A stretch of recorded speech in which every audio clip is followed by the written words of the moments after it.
Tokyo शहर के एक कोने में मास्टर लैंग अपने फ्लैट की खिड़की से बाहर देख रहे थे। उनकी उम्र करीब 55 वर्ष थी। उनके चेहरे की झुर्रियां उनके जीवन के किस्से कह रही थी। उन्होंने जापान की ट्रेडिशनल ड्रेस किमोनो पहनी थी। उनको ख्यालों में खोए देखकर मिस ना ट्रे में चाय लेकर आई। मास्टर लैंग, आपकी चाय। मास्टर लैंग अपने ख्यालों से लौटे और मिस ना को चाय की ट्रे के साथ देखकर सोफे पर बैठ गए। मिस ना ने उन्हें चाय दी और वो चली गई। मास्टर लैंग चाय का आनंद ले रहे थे। अचानक उनके कानों में एक आवाज आई। बिना देर किए उन्होंने अपना शुरिकेन निकाला और आवाज की दिशा में फेंका। अंधेरे में से ज़ोरो निकला, जिसका चेहरा खून से सना था, लेकिन वो मुस्कुरा रहा था। कैसे हैं आप मास्टर? मास्टर लैंग को उसके खून से सने चेहरे ने चौंका दिया। लगता है आज तुमने अपना बहुत खून बहाया है। योशिदा उनके पास आया और उनके सामने सोफे पर बैठ गया। सामने पड़ी बंचिंग टेबल पर खून से सनी व्हाइट पॉलिथीन रखी और लैंग के ठीक सामने वाले सोफे पर जाकर बैठ गया। अरे, ये मेरा खून नहीं है। मास्टर लैंग ने ध्यान से उस पॉलिथीन को देखा जिसमें चीफ केंजो का कटा हुआ सिर था। उन्होंने कोई प्रतिक्रिया नहीं दी। अपने ही भाइयों और दोस्तों का खून बहाना ठीक नहीं है। मास्टर, आपने ही तो सिखाया था कोई रहम नहीं। और वैसे भी इन सभी की मौत के जिम्मेदार आप हैं। मैंने कहा था कि मुझे जाने दीजिए, पर आपने इन लोगों को मेरे पीछे भेज दिया। आप ये कैसे भूल सकते हैं कि आपका ये स्टूडेंट कितना काबिल है? तुम्हें मेरी हर बात याद है, तो ये कैसे भूल गए कि एक बार शिनोबी बन गए तो अपनी पूरी जिंदगी शिनोबी समुदाय को समर्पित हो जाती है।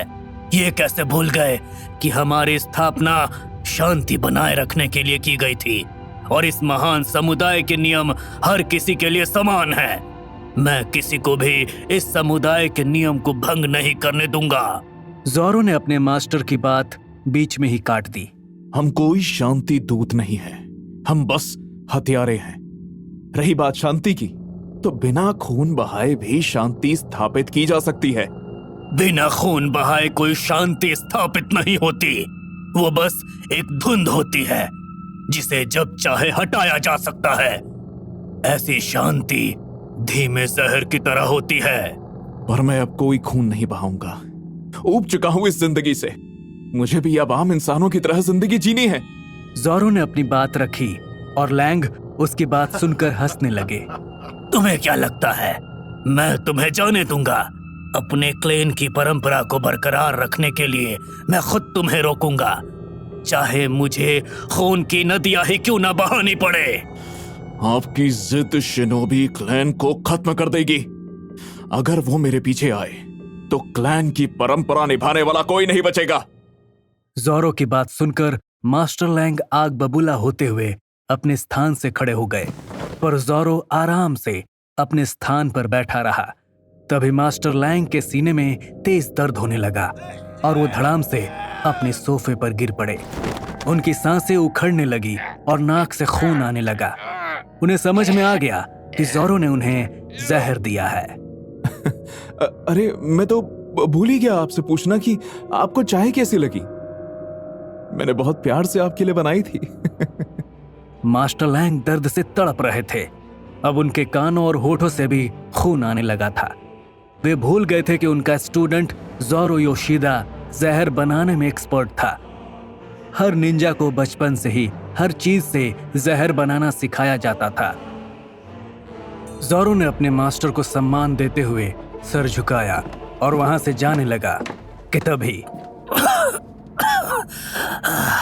मेरे मरने से कोई फर्क नहीं पड़ेगा। मेरे मरने के बाद भी वे तुम्हें कुत्तों की तरह सूंघते हुए पीछे आएंगे और तुम्हें ऐसी मौत देंगे कि फिर कोई शिनोबी ये हरकत ना करे। मास्टर लैंग की आंखों ने हरकत करना बंद कर दिया था। ज़ोरो भी जानता था कि मास्टर लैंग की कही गई बात एक दिन जरूर सच होगी। 3 महीने गुजर गए और ज़ोरो अपने खून खराबे की दुनिया को पीछे छोड़कर इंडिया आ गया। भारत के दिल्ली शहर की हंसराज यूनिवर्सिटी देश की सबसे फेमस यूनिवर्सिटी में से एक है। यहाँ देश के बड़े बड़े बिजनेसमैन, पॉलिटिशियन और एक्टर के बच्चे पढ़ते हैं। यूनिवर्सिटी के गेट से ज़ोरो योशिदा ने प्रवेश किया। ज़ोरो जापान छोड़कर भारत भाग आया था। वो जानता था कि अगर वो जापान में रहा तो एक ना एक दिन निंजा उसे ढूंढ ही लेंगे।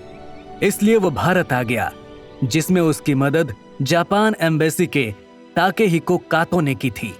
ज़ोरो केवल 21 साल का था। वो भी दूसरे बच्चों की तरह पढ़ना चाहता था और अब वो अपना सपना जी रहा था। उसने 2D और 3D एनिमेशन में एडमिशन लिया और आज उसका इस यूनिवर्सिटी में पहला दिन था। वो आगे बढ़ ही रहा था कि उसने देखा कि कुछ 2nd और 3rd ईयर के स्टूडेंट्स फ्रेशर की रैगिंग कर रहे थे। उन्हें देखते ही ज़ोरो के चेहरे पर एक स्माइल आ गई। उसने फिल्मों और किताबों में रैगिंग के बारे में सुना और पढ़ा हुआ था और आज अपने सामने रैगिंग होती देख वो ये एक्सपीरियंस महसूस करना चाहता था। इसलिए वो खुद उनकी तरफ चल दिया, पर उसे ये पता नहीं था कि जिस एक्सपीरियंस के लिए वो आगे बढ़ रहा था, असल में उसने बहुत बड़ी मुसीबत मोल ली थी। Excuse me. ज़ोरो रैगिंग करने वालों के पास जाकर स्माइल करते हुए उन स्टूडेंट्स से बोला। जो स्टूडेंट्स रैगिंग कर रहे थे वो ज़ोरो को देखकर चौंक गए। अरे ये तो चाइनीज है। एक लड़की आगे आई जिसका नाम अंजलि था। नो ब्रो, ये कोरियन है, सारंगयो। नहीं, मैं जापानीज हूँ। ज़ोरो के मुंह से शुद्ध हिंदी सुनकर सारे स्टूडेंट्स चौंक गए। निंजा क्लेन में जब भी कोई निंजा बनता था तब उसे 5 से 6 देशों की भाषाएं सिखाई जाती थी। ज़ोरो ने भी उन्हीं में से एक भाषा हिंदी सीखी हुई थी। क्या आप रैगिंग कर रहे हैं? एक विद्यार्थी ये सुन आगे आया जिसका नाम राहुल था। हाँ तो डीन से कंप्लेन करेगा क्या? अरे नहीं, मैं तो चाहता हूँ कि आप मेरी रैगिंग करें। सब स्टूडेंट्स ये सुन उसे घूरने लगे, फिर सभी हंसने लगे। पागल है क्या ब्रो? सायरन की आवाज सुन ज़ोरो ने तुरंत उस दिशा में देखा जहां से आवाज आ रही थी। वो इस सायरन की आवाज से परिचित था। वो जानता था कि यह पुलिस की गाड़ी का सायरन था। उसने यूनिवर्सिटी के गेट पर देखा कि बुगाटी दिवो स्पोर्ट्स कार फुल स्पीड में आ रही थी और उसके ठीक पीछे 5 से 6 पुलिस जीप और कार आ रही थी। बुगाटी दिवो कार यूनिवर्सिटी के गेट से होते हुए ग्राउंड में आकर तेजी से ड्रिफ्ट मारते हुए रुक गई। पुलिस की गाड़ियां भी बुगाटी दिवो के सामने आकर रुक गई। ये सारा नजारा ज़ोरो देख रहा था और तभी गाड़ी से पुलिस फोर्स बाहर निकली। सभी पुलिस ऑफिसर अपनी अपनी गन गाड़ी के सामने पॉइंटेड करके खड़े हो गए। अब वे किसी भी समय कार पर फायर करने के लिए तैयार थे। अपने आप को सरेंडर कर दो वरना हमें मजबूरन तुम पर फायरिंग करनी होगी। तभी बुगाटी स्पोर्ट्स कार का दरवाजा खुला और जो बाहर आया उसे देख सभी हैरान रह गए।